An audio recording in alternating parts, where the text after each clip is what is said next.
I'll just introduce myself. My name is Amar Kode. I'm an associate prof here at the Faculty of Law.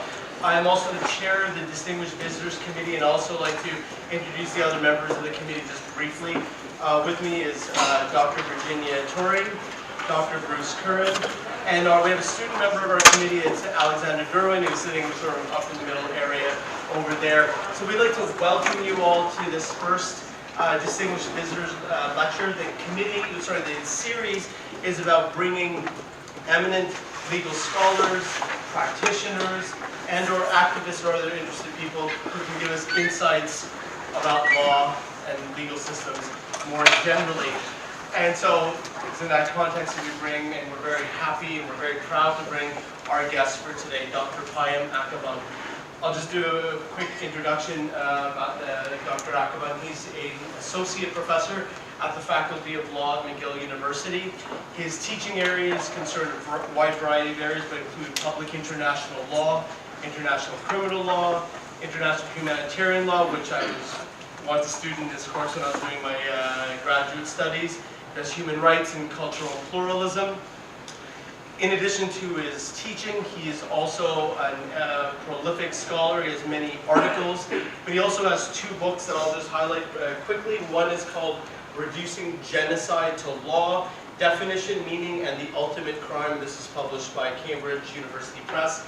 And his current one is In Search of a Better World, a Human Rights Odyssey. And it's also the basis for, as many of you know already, his Massey lectures that's sort of ongoing across Canada. And so I'm very delighted by the fact that our little talk today is sort of either a mini or the Winnipeg stop, the unofficial Winnipeg stop of the Massey Lectures tour.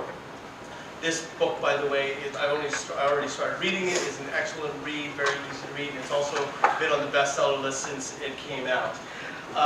Just a few other notes. Professor Akhavan is also, in addition to being a scholar, has also been a leading practitioner in the area of international law. He was one of the first legal advisor to be appointed to the International Criminal Tribunal for the former Yugoslavia. He was part of the prosecution team for many years, from I think 94 to 2000, and was part of the contributor to some of the leading jurisprudence in international criminal law, and is part of the ICTY. In addition to that, he's also represented various states before the International Court of Justice. He's a member of the New York Bar as well as the Law Society of Upper Canada. So with that long list, it's only the tip of the iceberg, I have to say, but I think we all want to hear what he has to say. And so without further delay, I'd like you to join me in welcoming this great man, Dr. Payam Akhavan.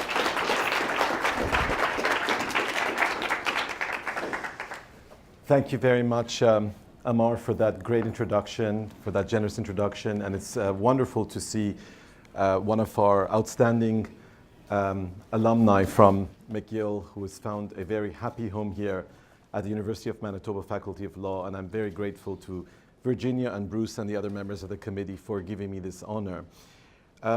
So this book, which I'm going to speak about briefly today, is the 2017 CBC Massey Lectures. And some time ago, I received a telephone call from the CBC saying, "You have been chosen to deliver the Massey Lectures." I said, "I am greatly honored." And then I did what any respectable scholar would do. I Googled Massey Lecture.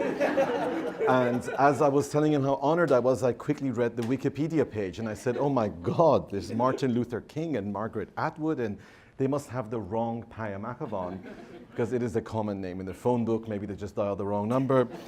And then I realized, no, I'm actually expected to write these lectures. And it's really difficult because you have to write 5 separate lectures. And each of them has to be self-contained, but they all have to fit together as a book. And unlike scholarly writing, we were talking with Virginia and Bruce about this, where you write to a community of peers who know all of your assumptions and terminology and jargon, this was going to be a national conversation, because this is going to be broadcast on CBC Radio week of November 6th in 5 parts. And I did these 5 lectures from Whitehorse to Vancouver to Montreal to St. John's to Toronto. So it's been an incredible learning experience for me as someone in the academy to speak to the Canadian public and to meet everyone from, an 8-year-old boy who came with his father and said, what can I do to make the world a better place? To, 88-year-old activists who are out there and trying to do what they can to address the injustices in the world. So when I was asked to do this, the world looked very different. There was one Barack Obama in the White House. Now there is a slightly different person in the White House, and the world looks very different. And I was, just before coming here in Edmonton at the Literary Festival, which is a non-fiction only book festival, and I was remarking that, fiction is so overrated because non-fiction is way more interesting. I used to watch The House of Cards, now I watch CNN, much more interesting. So we live in extraordinary times. We are witnessing the polarization of our political space, of our social space. I realized that I would be wasting this opportunity if I didn't say something really meaningful. So I decided to write this book in a very accessible way, instead of offering some brilliant theory that's the magic bullet that will solve all the problems of the world. That's the kind of thing you do to get tenure. I have tenure now, so I don't have to do that anymore. But the idea was not to dumb things down, because we sometimes forget, as Michelangelo famously said, that simplicity is the ultimate sophistication. That if you cannot convey in simple, accessible language your message, then you don't really know what you're talking about. So it's a very humbling exercise to take all of these experiences across a quarter century of doing human rights work and to write them in a way that was accessible to the Canadian public. And another aspect of it was to realize that, as Marshall McLuhan famously said, the medium is the message. So the way in which we speak about things itself conveys the message that we're trying to convey. And I decided that the problem that we have is not that we don't say the right things. I've been in the academy, I've been in the United Nations, I've been in all sorts of elite circles looking down at the world from 30,000 feet. Everyone says the right things, but they don't do the right things because people don't have the motivation to pay a price for the truth. We want to believe that we're virtuous, so we pay lip service to all the right things, but when it comes down to it, we don't want to pay the price. So I decided to have a brutally honest conversation, not just with the Canadian public, but also with the elites, all the people that I had met in Harvard Law School and the United Nations and all of that, about how we need to have a different type of discourse, one that understands the power of empathy. And that we should look at empathy not as some fluffy kind of let's hold hands and sing Kumbaya moment, but that empathy is a form of knowledge. It is a way of knowing. It is a profound, I would argue, the most profound form of cognition, which makes sense of all of the other branches of knowledge that we have. So the first chapter of the book is called The Knowledge of Suffering.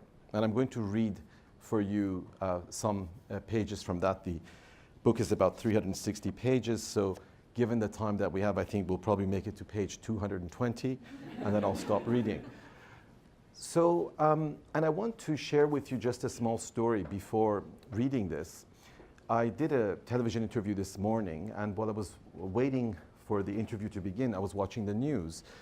And lo and behold, the hearing of the murdered and National Inquiry into Murdered and Missing Indigenous Women began this morning here in Winnipeg. And I realized that it's just down the street from the television studio. So I went and I sat and I listened to about an hour of the testimony. And it was one of these incredible epiphanies, because it was exactly what I've tried to convey in this book. The knowledge of suffering. How is it that people who have suffered speak differently about the world? How is it that they have a different appreciation of the power of words and what they convey?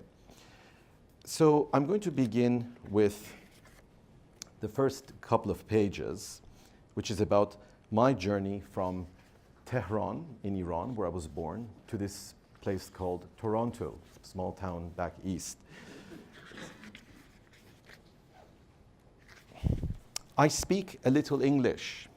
I like Canada. Nice to meet you. I had rehearsed those words carefully, repeating them like a sacred mantra. It was a long journey from Tehran to Toronto. At first, the hours went by quickly.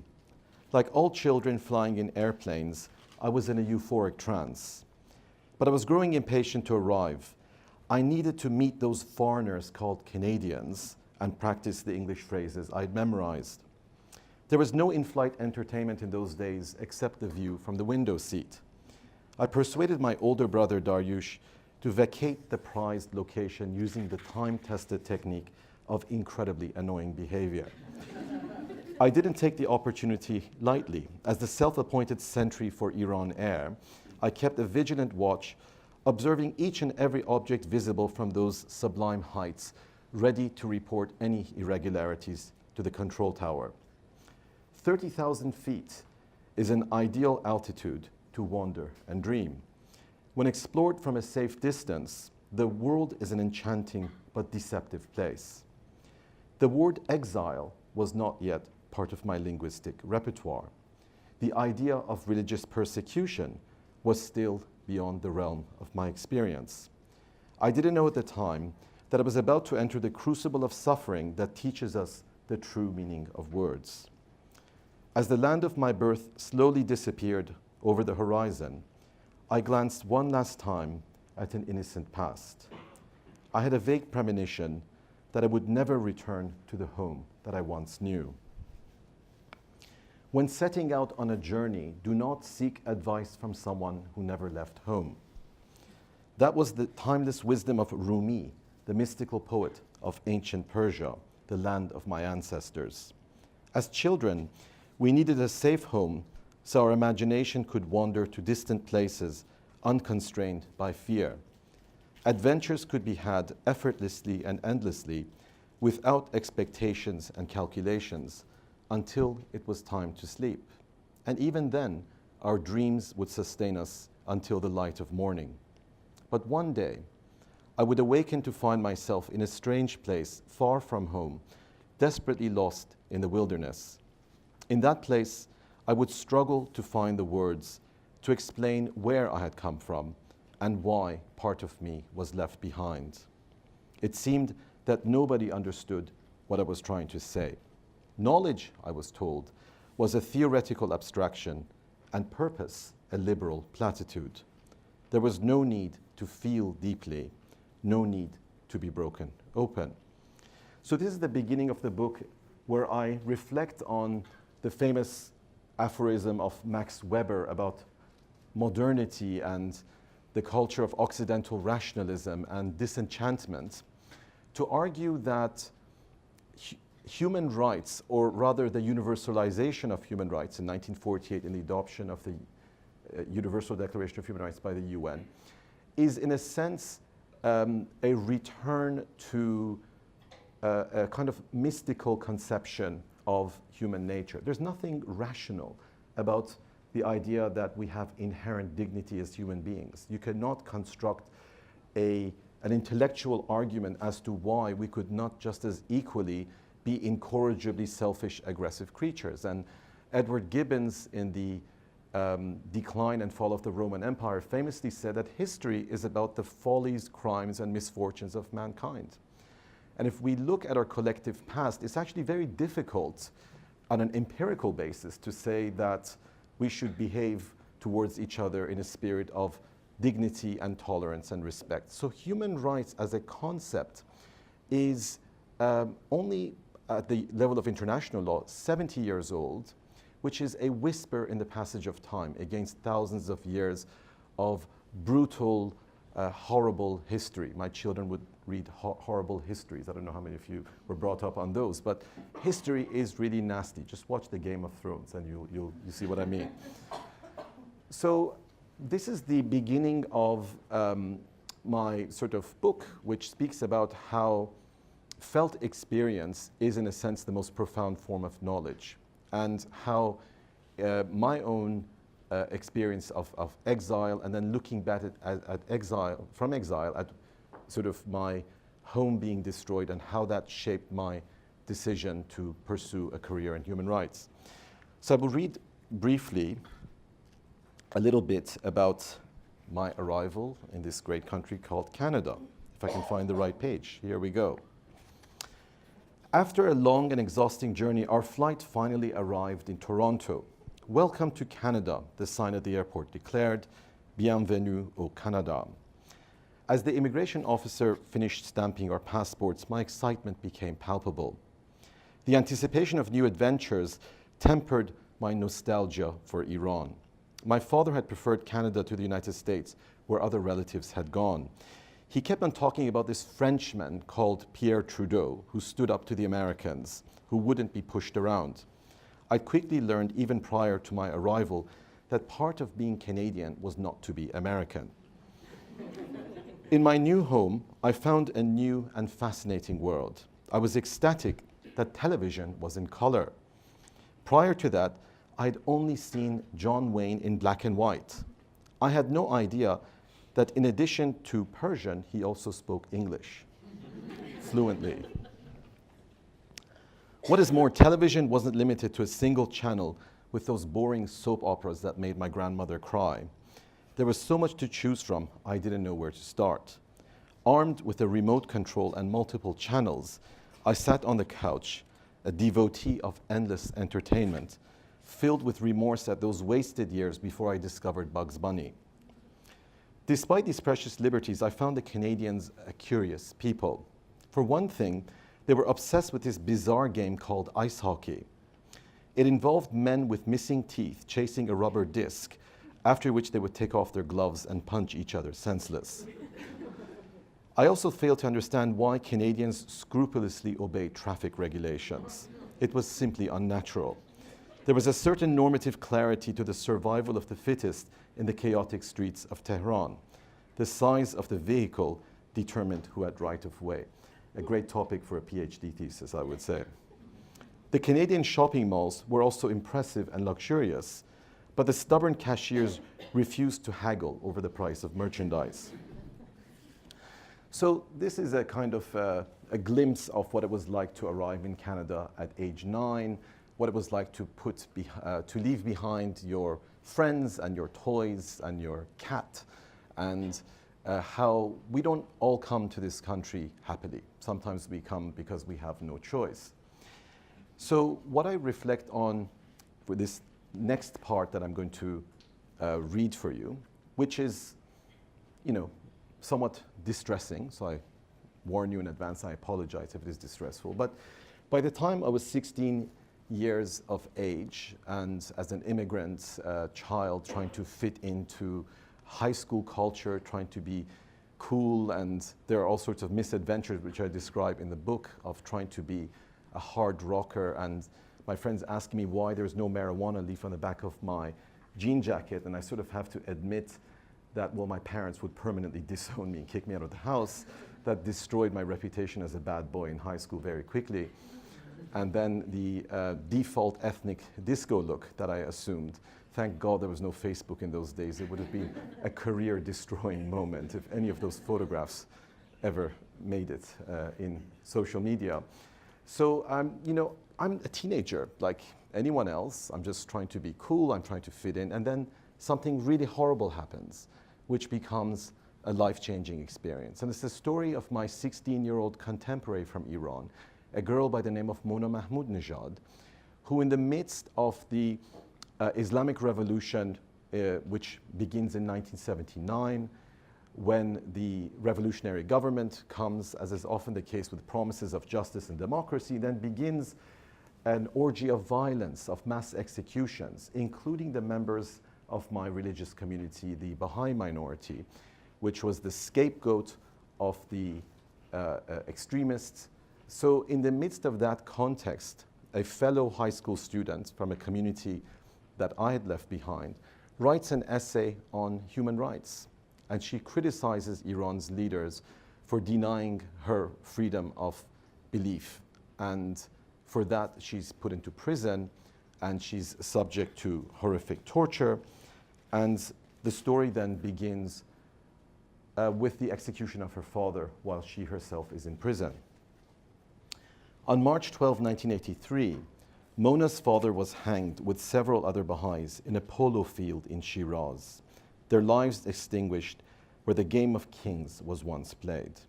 Mona wept in her prison cell, remembering her final farewell when she had kissed his eyes, knowing that the end had come. It was now her time to say farewell. She knew what awaited her, but she was determined to live her last hours with courage and dignity. Her mother recounted the few minutes they were given to say their final goodbyes. We walked a little way, and then she stopped. She looked into my eyes and said, "Mum, you do know that they're going to execute me." Suddenly, my whole being seemed to be on fire. I didn't want to believe her. I said, "No, my dear daughter, they're not going to kill you. You will be released, you will get married, you will have children. My greatest wish is to see your children." Mona's mother was in desperate denial, but she could no longer escape the reality of her daughter's impending execution. She recounted how Mona comforted her as they bid farewell for the last time.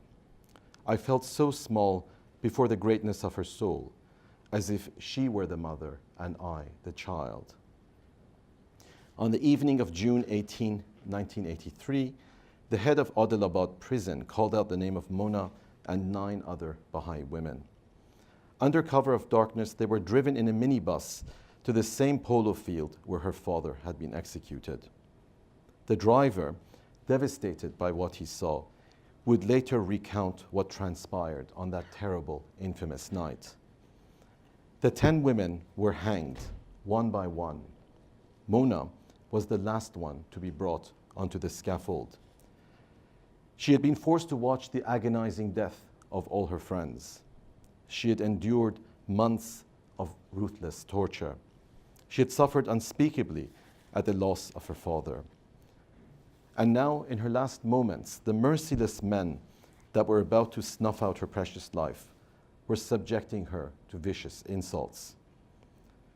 As Mona stood on the gallows, in a final act of defiance, she smiled at her executioner.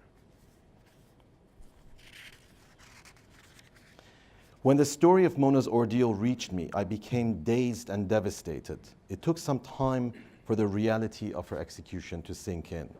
Here I was, a Canadian teenager worried about popularity among my high school friends, while back in Iran, she had been killed for writing an essay. It became increasingly difficult to reconcile my mundane concerns with the enormity of what had transpired.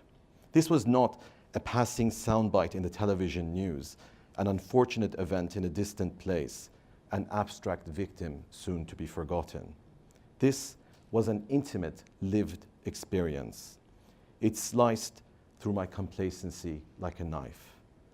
I'd arrived in Canada, dreaming in the clouds. Now I found myself in the dark abyss of a recurring nightmare. I was a spectator, watching helplessly as our loved ones were killed, as the innocent world I once knew was irretrievably shattered. Looking back from my place of exile, I felt an overwhelming surge of rage and sorrow. I became numb with inextinguishable pain. Mona's death changed everything. I would never be the same person again.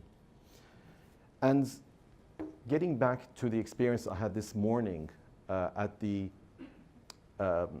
National Inquiry into Murdered and Missing Indigenous Women, seeing some of the heartbreaking stories, and seeing one of them say that tears are like a medicine. And they were passing around tissue papers for the audience members to wipe their tears, because those tears would then be gathered in some sort of ceremony at the end, which was a sort of cleansing ceremony. I felt this strange connection and affinity with people who come from a completely different culture, completely different experience. But yet there was this transcendent connection which was built on the knowledge of suffering. So in the very last part of my book, I speak about how, when I was 17 years old, an artist decided to make a music video about Mona. It's called Mona with the Children. We wanted to get her story out there and to let the world know what had happened, because that's all we could do. That's the only thing you can do, is to speak truth to power and somehow tell these stories of injustice and suffering. And at this music video, and this is the 1980s when music videos are just, beginning, and there was, Michael Jackson and Thriller, and my moonwalking skills were absolutely appalling. So all of a sudden, I meet a woman called Buffy St. Marie. And Buffy had come as an expression of solidarity to participate in the making of this musical performance. And as a 17, 18-year-old kid, I was so touched, like, why should she care? It was one of the first indigenous people I'd ever met. So I meet this very striking woman with a very remarkable presence, who is shedding tears at the loss of my teenage contemporary. And it was that sort of transcendent moment that made me want to learn about the suffering of her people. So at age 18, I went through Winnipeg, which is remarkable being here now talking about this, to a place called Baker Lake, which is now in a place called Nunavut. And I spent a month in an Inuit community. And it was a remarkably eye-opening experience. So I recall a conversation that I had back then as a teenager with a teenage mother named Shelley, who had a little baby ensconced in her parka in the back, and how in that conversation, after a prolonged period of silence, which was incredibly awkward. I'm from the Middle East, we're always talking and gesticulating, and the Inuit would just sit there in silence, and you didn't know what to do with yourself. And then all of a sudden, she opened up to me and shared this incredibly intimate story about how her sister had gone south but had never come back. So it was incredible kind of connecting of the dots this morning to sit there and to hear the story about the suffering in our own backyard. And throughout this tour, many people have come up to me and they said, oh wow, I want to be a human rights lawyer as well. I want to go to Bosnia and Rwanda and all the places you've been to.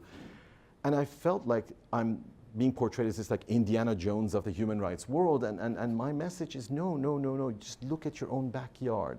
Look at your own backyard and see what you can do. And I realize when I look at the rise of the extremists and the far right, which I think is only going to get worse, and it's going to plague us right here in Canada as well, that if we as the educated elites cannot speak the language of empathy, if we cannot connect with people who suffer, then we're going to hand the masses over to all the demagogues. So this has also been part of the remarkable experience I've had speaking to audiences across Canada, to realize how receptive the public is to this very simple message that we need to feel the suffering of others, we need to exercise compassion, we need to do what we can when we can, and this is how you create sustainable social movements. This is how you create meaningful political transformation, which in a culture of instant gratification is, well, I want to solve world hunger in a summer internship, and if it doesn't work, I'm going to despair. Well, despair is effortless. It's really, really easy to be cynical. And maybe that's one of the things that surprises most people, that I'm not at all cynical after having gone to all of these war zones and having seen such incredible cruelty and injustice in the world, because I've also seen the astonishing resilience of the human spirit. And funny enough, you only understand human dignity when you see injustice and you see that people refuse to accept injustice. So I'm just going to end with one small story which takes place right here in Winnipeg, and it's in the last part of my book. And it's the story of Chief Donovan Fontaine, who I believe lives here in Winnipeg.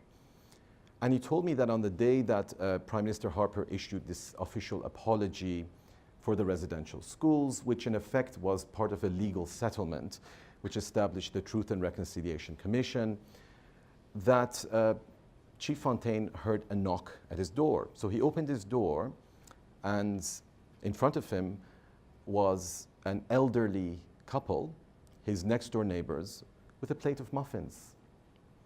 And they had seen the news, and they said, "We never knew what your people have gone through. We're very sorry. Here's a plate of muffins." And it was incredible because of the profound impression that left on him. And I ended with that story because I wanted to tell the Canadian public that sometimes a simple act of random kindness can have a profound effect. And once again, we educated cynics have to stop being cynical and we have to understand the incredible power of our own empathy, of our own engagement, and that is how we're going to create lasting transformation of our culture of indifference. So I'm going to stop there. Thank you very much. CBC has basically funded one massive national psychotherapeutic session for me. So it's been incredible to be able to share these stories with people across Canada, and in a sense it has restored and reaffirmed my faith in humanity and the goodness of people. So thank you very much.